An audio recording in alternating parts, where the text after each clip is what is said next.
Dr. Jerome Corsi, best-selling author, joins us. We're going to have him back up for a full hour soon on his new book that's already becoming a bestseller, Who Really Killed Kennedy. A very powerful book. I've already read half of it, just got it last week. Doc, you heard me go over those points, and then I realized, other than us and InfoWars, you at WorldNet Daily and others, I know, have been the ones breaking this, and as fantastical as it appears, is it as bad as it looks to me, sir? I think you're correct, Alex.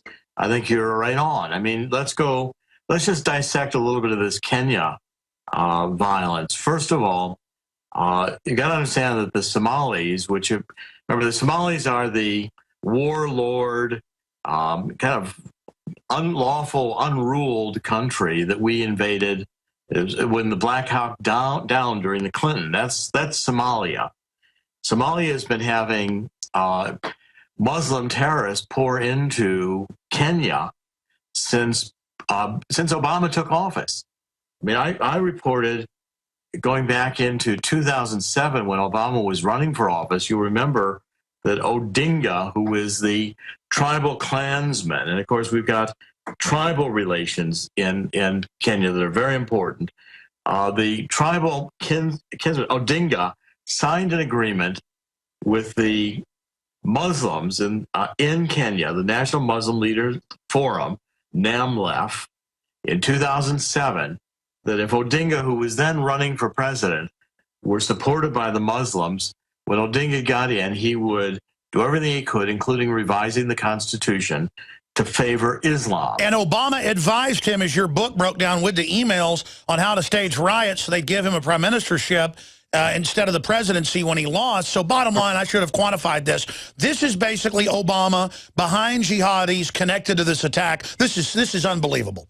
And it was Obama's plan that when Odinga lost the presidential election at the end of 2007, these riots, which were against the majority tribe and the Kikuyu in Kenya, which Odinga, on behalf of the Luo, which is Obama's tribe, were raising. This was also fueling the open avenue for jihadists to pour into Kenya, because Odinga was the Islam-supported candidate in that election. And if you recall, remember they burned Christians in churches, the Luo did, and they, on behalf of Odinga. So they're using Al-Qaeda worldwide as the proxy war to take over all these countries in North Africa and now into Kenya, as you predicted 6 years ago, as Dr. Tarpley predicted in the Obama deception. This has been a plan. You have all the documents.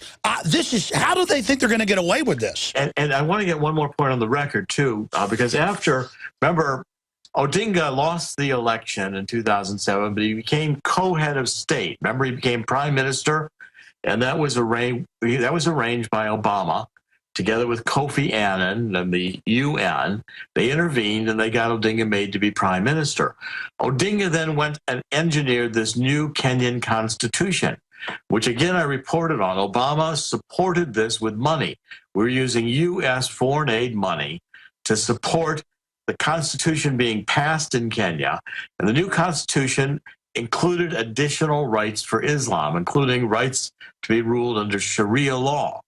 The whole constitutional revision in Kenya was an open door to Somali terrorists to pour in to the country, and it was engineered by Obama working with Odinga to re-engineer the Constitution of Kenya. What is the master plan? Because you said a month ago here, and you showed the court documents and the articles out of Egypt, and now it's happening that they're running the whole operation, the whole takeover, the money laundering out of Kenya.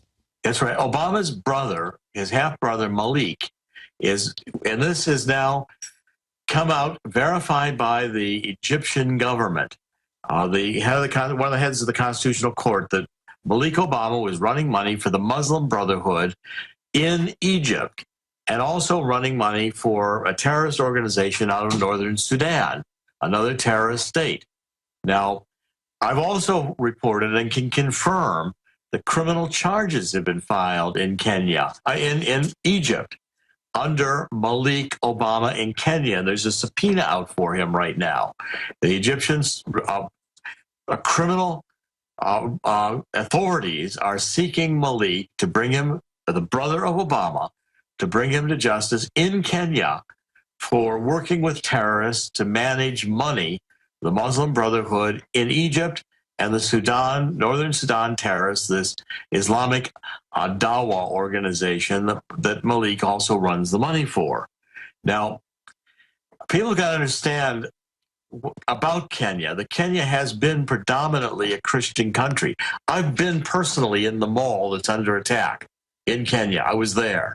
It's a very beautiful open-air mall, and it's very vulnerable to a terrorist attack. The jihadis who are in Kenya today were invited in, open door, Obama Odinga, inviting them in from Somalia. They're known to be terrorists, and some of them are also recruited from the United States. Doctor, let me stop you there because this is a selfish question. I'm breaking this, you're breaking this, Drudge has been breaking some of it. Yes. Some talk radio, Glenn Beck to his credit's been covering it some. We're all in this together now. That's when I really figured this out. I mean, this is not about being writers or being on TV or radio. This is about survival for this country at this point. I'm beginning to think this is a double cross. They're going to turn everything over to radical Muslims. And I've got reporters, not just my crew, but we're talking reporters who are actually being threatened by Saudi Arabian intelligence in Europe and the Middle East. And now I've got reporters, stuff out of movies, where guys get around them and start saying, you know, video and saying, nice family. And I just thank God it didn't happen to me because I'd have got really mad. Have you been threatened? What is your security like? I mean, what do you think of our reports of Saudi Arabia threatens to end career of AP reporter? I mean, it looks, I'm getting sick of this. I think it's accurate. I think what you're reporting is correct. I also think you're ahead of the curve and correct.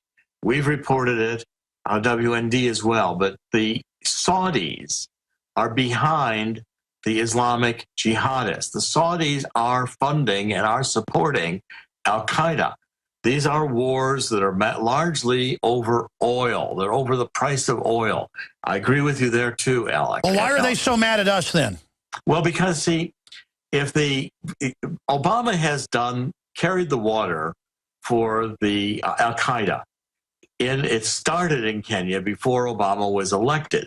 When Obama and Odinga made this pact with the radical Islamicists in Kenya that was going to allow Al-Qaeda to come in the door through Somalia into Kenya, a predominantly Christian country.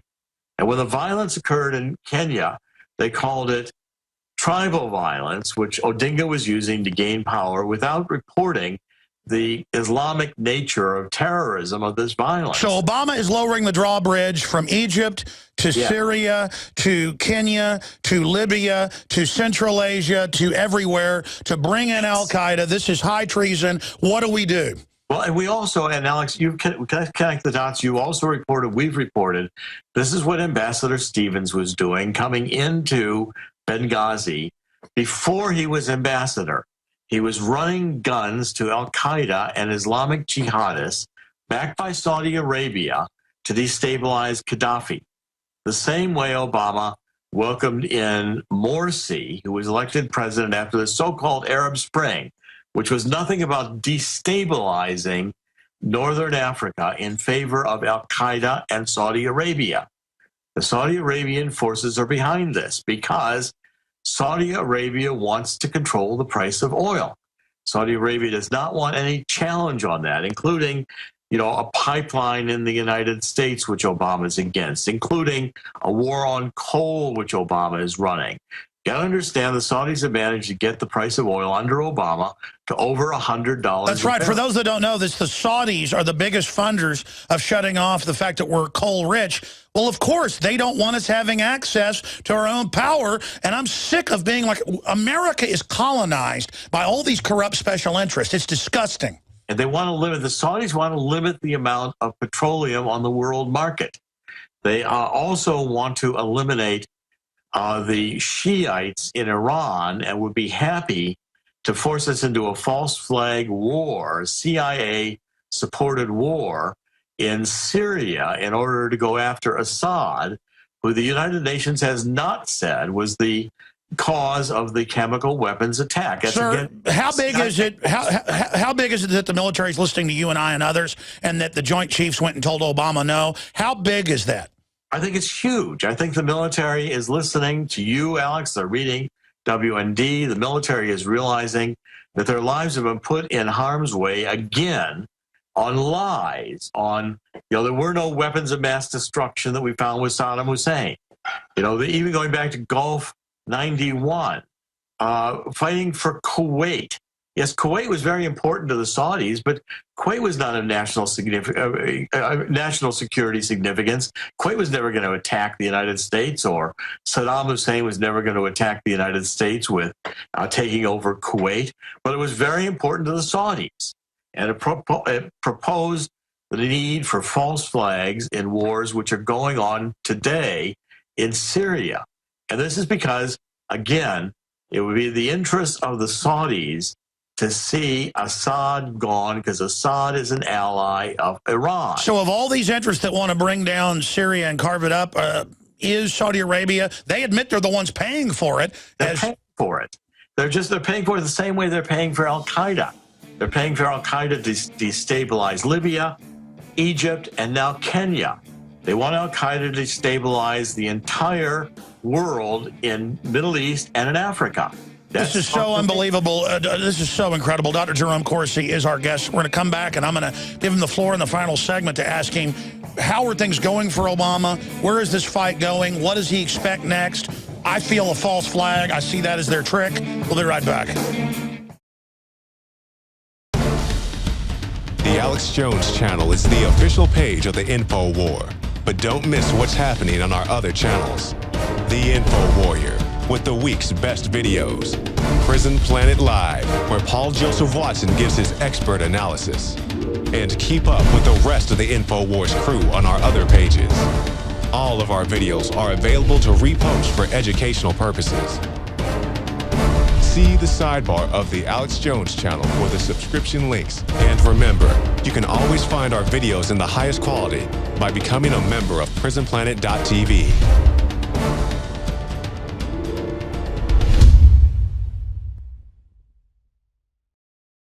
I've been clear since day one. I'm not on the side of Assad. I don't like dictatorships. But compared to what's being put in, he's obviously better, just like Hosni Mubarak of Egypt. And I was just talking to Dr. Corsi during the break about all the Saudi Arabian intelligence crawling all over D.C. They've threatened our reporters before, just filming in public, come over and turn that off, and the cops follow their orders. And Saudi Arabia, again, is somebody you never hear about because they're right in the middle of it. And Dr. Jerome Corsi, I've got you in this segment, the next. Another guest is coming up. I appreciate your time. You've got the floor. Where is this going? How is Obama doing? How crippled is he? What do you expect to see come next? And how do we stop these people? How do we get back on a course to sanity? Well, you got to remember, Alex, Obama's just their current agent in place. Obama's just doing the bidding for the Saudis. He's following his orders. Remember, connect the dots too in the Saudis. Remember that John Brennan, who heads our CIA, as far as I'm concerned, has quietly and secretly converted to Islam. I've believed that about Brennan for a long time. Remember, Brennan was the guy whose security firm helped sanitize Obama's passport records before the 2008 election. The two guys who broke into the passport office to seize Obama's passport records worked for Brennan, and they never got picked up. They never got apprehended. And Brennan advances himself to head of the CIA, from National Security Advisor in the White House. And Brennan has on the record many times as supporting jihadists, as supporting radical Islam. As far as I can tell, Brennan speaks fluent Arabic. He spent time excessively in the region. As far as I can tell, he's converted and might as well be considered to be heading our CIA as a pro-Wahhabist supporting, quietly, friend, ally, promoter, puppet of the Saudis. And the false flag in Syria has already occurred. It was the chemical attack. And I published on WND the films of the rebels launching the attack of the chemicals, not the government. The UN has been over there twice now. The UN has never said or attributed responsibility to Assad. Yet you've got John Kerry out there promoting that Assad is guilty and pumping this false flag. It's the intent to send U.S. military into harm's way for a cause that is not in U.S. interest, but will support al-Qaeda, jihadists, and other criminals that are funded by Saudi Arabia. That's the truth. That's how the dots connect. Unfortunately, that's the only way they connect. Now, and Americans, I think Americans are getting the point, Alex. I think you broadcast, we're working in W&D diligently to get the information to the American people that we are al-Qaeda. We've always been al-Qaeda. Go back to the roots of the Bush family and the bin Laden family tied together. I mean, even Michael Moore in his film was documenting the bin Laden family connections with the Bush family connections. Well, I've noticed this, Dr. Corsi. You can criticize anybody, but you go after Saudi Arabia, all hell breaks loose. Go back to World War II when FDR met with the head of the Saudi family on a boat in the Mediterranean on his way to one of the early summits in World War II. And the deal was made that we were going to use our oil in World War II, and the Saudis were going to back us up. We had Saudi Arabia oil connections going back to pre-World War II era. And if you trace it far enough, you'll find British Petroleum and Winston Churchill right in the middle of it with Iranian oil going back, to the conversion of the British Navy from coal to oil. This, so much of our new world order is based upon the politics of oil to benefit those few families.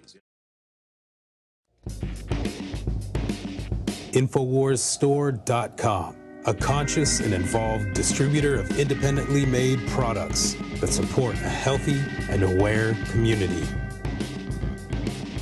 Dive into cleaner waters with your own ProPure system and Pro 1D filter.